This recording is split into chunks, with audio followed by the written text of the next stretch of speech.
Assalamu alaikum. The model which we have made is clean home.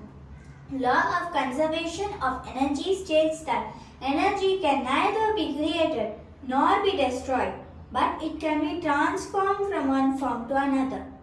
With this concept in mind, we have constructed the model of a clean home that uses only clean energies for all of its electricity needs.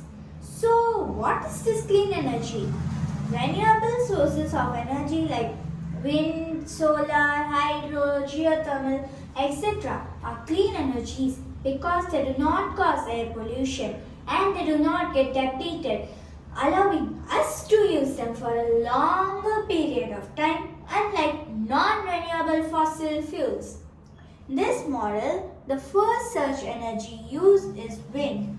Blowing wind has the energy to rotate the fan or turbine, thus producing a mechanical action.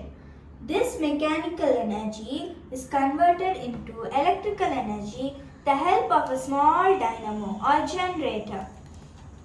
As a result, you can see the red light bulb inside the house now glows. For demonstration purposes, we use a blow dryer to rotate the fan continuously and the light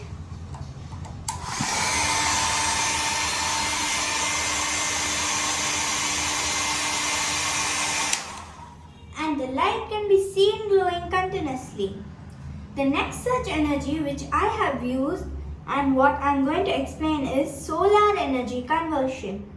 In this solar model, a solar panel is set up on the roof of the house. Sun's energy falls on this panel and converts solar light energy into electrical energy.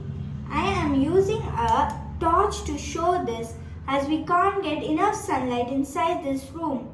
As you can see, a blue light bulb inside the house now glows. A solar panel is also being used to charge the battery during the daytime to store energy so it can be used when needed at night time.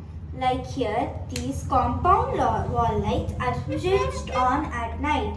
They use electrical energy from the battery. Thank you. Any questions?